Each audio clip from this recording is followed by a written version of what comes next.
Bienvenue dans ce cours de cartographie. Euh, Ensemble, on va voir ensemble ce que c'est que la cartographie d'édition et on apprendra ensemble à faire des cartes en fonction des différents types de cartes, en fonction du niveau et en fonction du besoin des clients ou en fonction du besoin qui se présente. Ce qu'on va voir aujourd'hui, c'est dans cette formation, c'est la cartographie d'édition.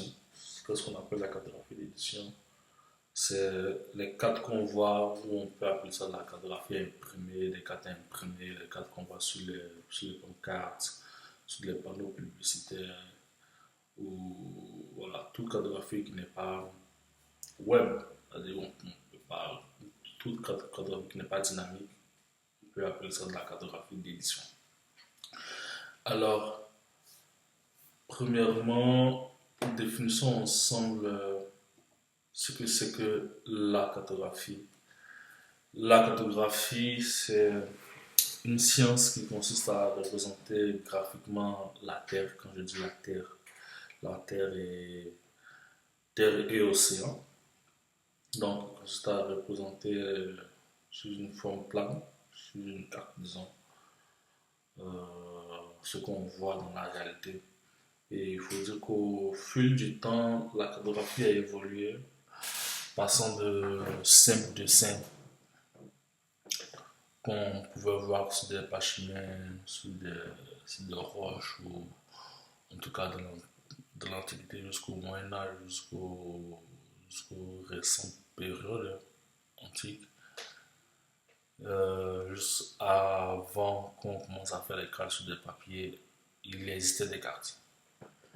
Donc la cartographie a évolué pour arriver aux cartes sophistiquées qu'on connaît maintenant sur la forme papier, sur nos ordinateurs et voire même sur des sites internet pour parler de web mapping. Donc aujourd'hui la cartographie est vraiment utilisée dans beaucoup de secteurs, l'urbanisme, la météorologie, des sciences de la data, dans le transport et dans vraiment divers domaines.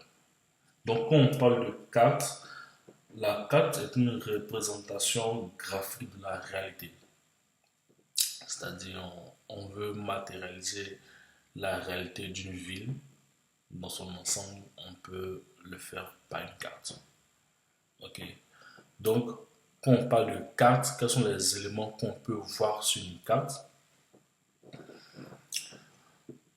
Je commence par le milieu. Dans une carte, on veut voir le corps de la carte.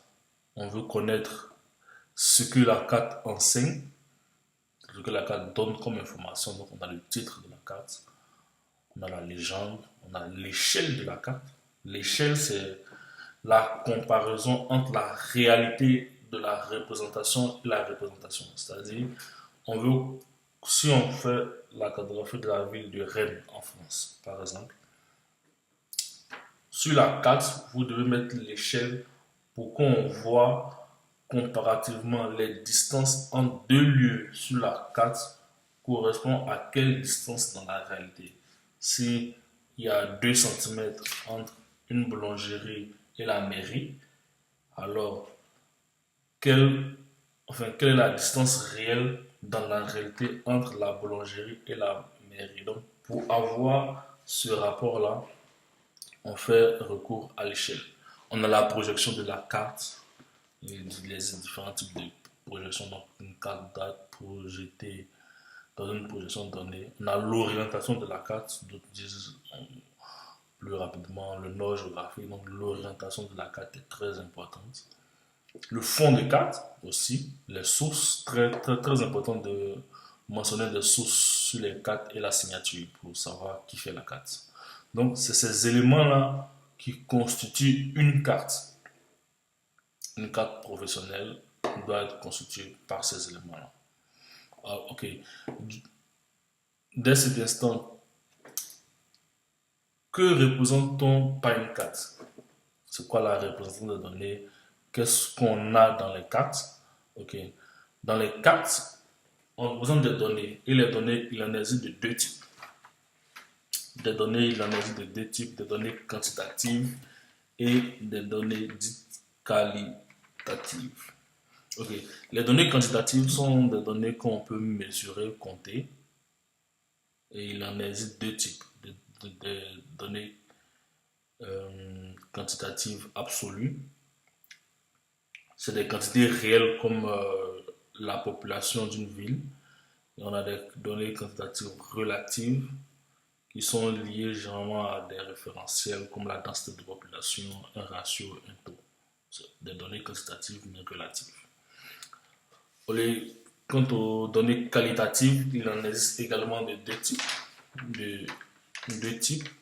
On a des données qualitatives dites nominales, c'est-à-dire c'est un ensemble sans ordre comme le nom, le type d'activité. Il n'y a pas d'ordre apparent entre les types d'activités. Et il y a des données qualitatives ordonnées. Par exemple, si on veut représenter l'état d'exécution d'une tâche, on dira non fait ou non exécuté, en cours, terminé, livré. On comprend déjà l'ordre. Donc ce type de données-là, on les appelle des données qualitatives, certes, mais ordonnées. Voilà.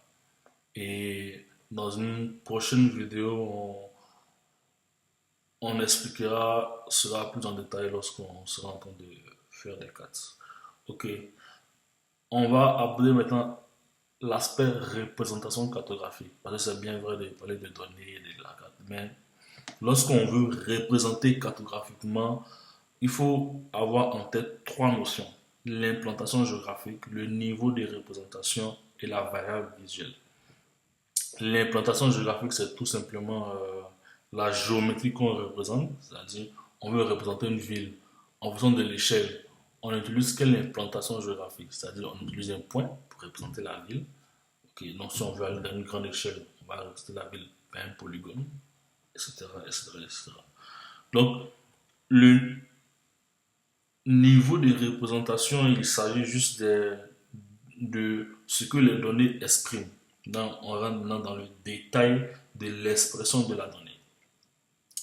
Dans ce sens qu'on parle du niveau de représentation. Si on veut représenter la quantité de population, on rentre maintenant dans le niveau de représentation pour que ce qu'on veut, ce que l'auteur de la carte veut exprimer dans la carte soit plus visible.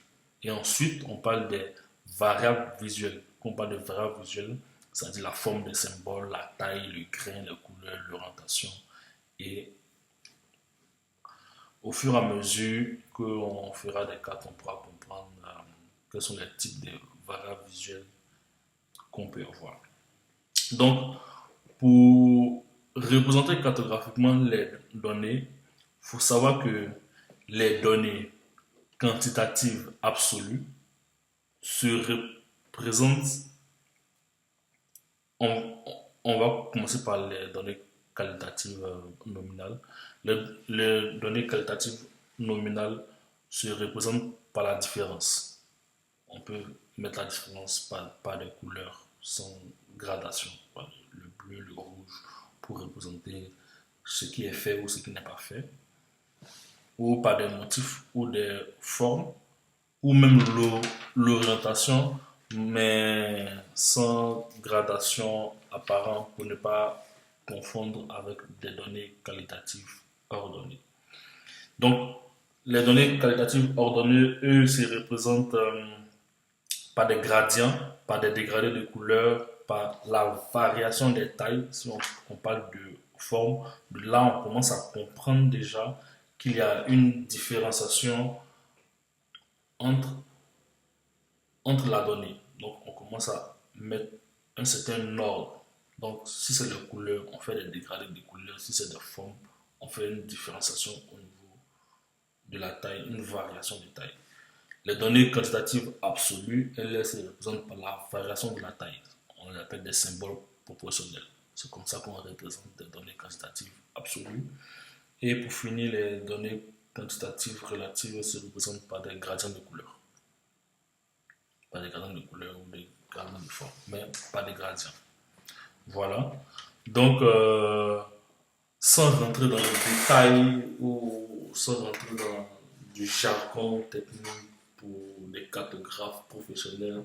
Voici ce qu'il faut comprendre lorsqu'on veut démarrer en cartographie ou lorsqu'on veut se rappeler, pour ceux qui sont géomatiques, qui sont cartographes, qui veulent se rappeler les notions de base à connaître en cartographie d'édition.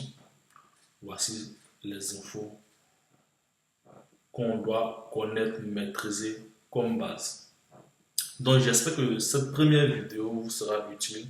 En tout cas, c'est sur cette base-là qu'on va construire les cartes. Donc il serait bien de revenir encore voir si vous n'avez pas compris certaines notions parce que c'est vraiment la base de la cartographie d'édition. Avant de parler de logiciel, avant de parler même de où prendre la donnée, comment dessiner, voilà, c'est vraiment la base. Je vous remercie de nous avoir suivis et à bientôt pour la prochaine vidéo.